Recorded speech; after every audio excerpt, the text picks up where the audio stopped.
राम की कहानी में परिवार का क्या महत्व है। बहुत ज़रूरी है कि राम की कहानी में परिवार का क्या महत्व है, राम की कहानी में संस्कार का क्या महत्व है, इस पर मैं चर्चा करूं। क्योंकि राम की कहानी इसी सामंजस्य की कहानी है, इसी एकात्मकता की कहानी है।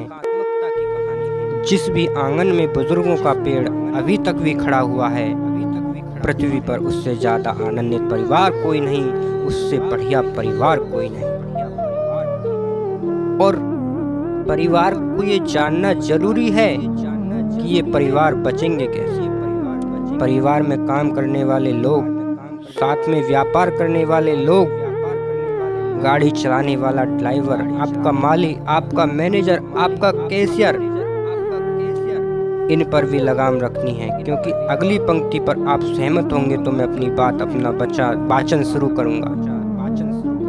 बहुत आवश्यक है कि इन पर भी लगाम हो, इन पर भी दृष्टि हो। क्योंकि राम की कहानी भी यही बताती है कि किसी एक महल में एक मंथरा निकल जाए तो कितना दुख पैदा हो सकता है, और किसी घर में एक राम निकल आए तो कितना सुख पैदा हो सकता है। दशरथ ने राम से ये तक कहा कि तेरी छोटी माँ मेरे से गलत काम करा रही है बेटे, और तू इस समय सेनापति है, सारी सेनाओं का कंट्रोल तेरे हाथ में है बेटे, तू मुझे गिरफ्तार कर ले और मुझे जेल में डाल दे। तो मेरा वचन भंग भी नहीं हुआ और तेरा राजाभिषेक भी हो गया। मैं जेल में रह लूंगा लेकिन तुझे निष्कासन नहीं दे सकता। लक्ष्मण कहते हैं राम से, ये तीर, ये धनुष कंधे पर लटकाए घूमते हो, घर में अत्याचार अनाचार हो रहा है और आप चुप बैठे हुए हो, कह रहे हो बलकल्ला बन जाऊंगा। मैंने कैसे भाई की पूजा की, कैसे नायक हो, जब तुम कहते हो मेरे बड़े भैया कि मैं अत्याचार सहन नहीं करूंगा। अत्याचार तो ये ही हो रहा है घर में, तो तीर उठाते क्यों नहीं। राम ने कितनी अद्भुत बात कही। राम कहते हैं किस पर तीर उठाऊं, इस माँ पर, बचपन में जिसका सपना देखकर इसके पास आकर सोया हूँ, इस पिता पर जिसने सुबह अपने बाल बनाते समय एक सफेद बाल देखा और उस बाल को देखकर गुरु वशिष्ठ के घर गए और कहा अब बस मेरा राज्य समाप्त हुआ, राम को दे दीजिए। या इस भरत पर, पाप भी जिसकी सोच की सीमा के बाहर खड़ा होकर प्रणाम करता है कि यहाँ नहीं जा सकता, किस पर तीर चलाने के लिए बोलता है, बता। राम कहते हैं बता मुझे, मैं किसको मार के पातक लूं, इन तीनों में से किसे मारूं। और आज समस्याएं क्या हैं, मुझे माफ करना मेरे श्रोताओं। रात को टीवी पर क्या देख रहे हैं, एक घर में 3 बहुएं हैं, पूरी रात षड्यंत्र चल रहा है। छोटी वाली ने बड़ी वाली का ऐसे करा, बड़ी वाली ने उसका ऐसे करा। ये अचानक ऐसा नहीं हो रहा है, ये क्या सोच रहे हो आप।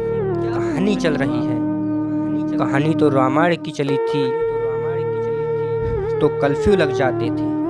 तुम्हारे हीरे मोती जा चुके, तुम्हारी विद्या जा चुकी, तुम्हारी सारी तकनीकें जा चुकी, तुम्हारे लड़के जा चुके, सब जा चुके। तुम्हारे पास एक चीज बची है जिसे छीनने के लिए पागल है पश्चिम, वो चीज है तुम्हारा परिवार, तुम्हारा संस्कार। अब इस पर डाका डालने की कोशिश है।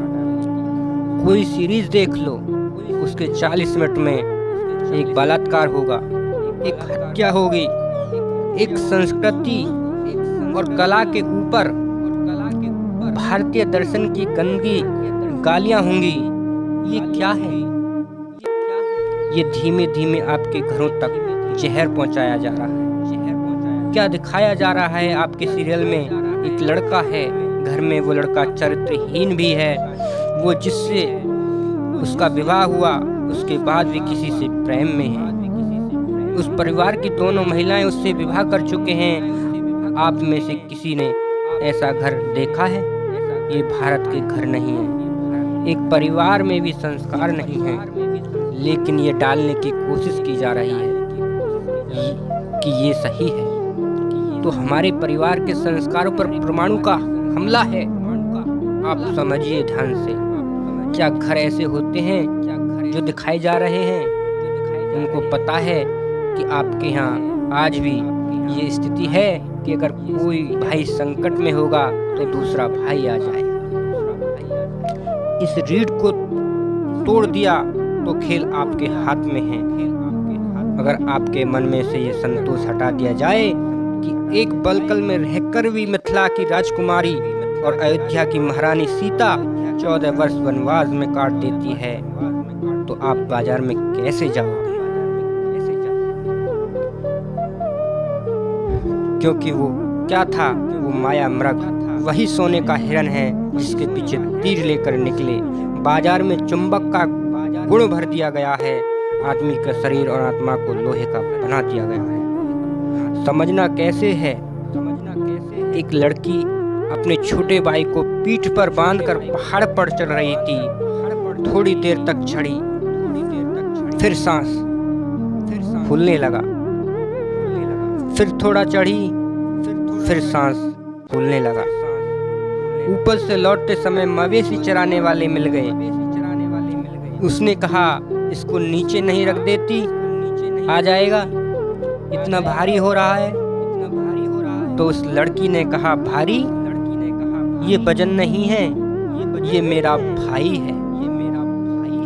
उसी तरफ एक व्यापारी सोने की असरफियां पीठ पर बांधे पहाड़ पर चढ़ रहा था। उसी पहाड़ पर सोने की असरफियां भारी थीं।